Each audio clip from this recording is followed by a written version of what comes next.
নমস্কার, আপনারা দেখছেন ওঙ্কার বাংলা। আপনাদের সঙ্গে রয়েছে আমি সৌমি। আসছি বিস্তারিত খবরে। বর্তমানে মালদ্বীপ সফরে রয়েছেন ভারতের প্রধানমন্ত্রী। সে দেশের প্রেসিডেন্ট মোহাম্মদ মইজুরের সঙ্গে সাক্ষাতের পাশাপাশি স্পিকার বিরোধী রাজনৈতিক দলগুলির নেতৃত্বে সঙ্গে বৈঠক করছেন মোদি।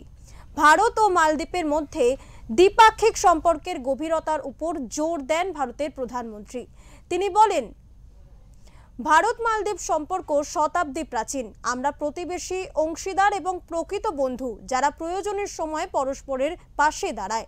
ভারতের আগে প্রতিবেশী নীতিতে মালদ্বীপের একটি বিশেষ জায়গা রয়েছে।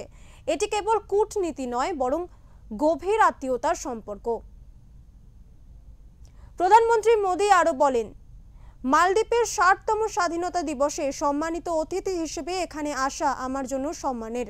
এই আমন্ত্রণের জন্য আমি প্রেসিডেন্টের প্রতি কৃতজ্ঞতা প্রকাশ করছি।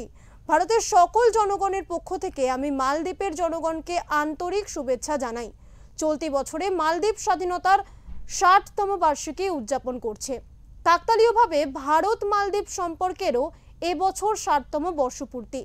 তিনি দুই দেশের জনগণের মধ্যে সম্পর্কের শক্তির উপর জোর দিয়ে বলেন, আমাদের দুই দেশের মানুষের মধ্যে শতকের পর শতক ধরে যে ভালোবাসার সম্পর্ক তৈরি হয়েছে তা আজ আরো দৃঢ় হলো।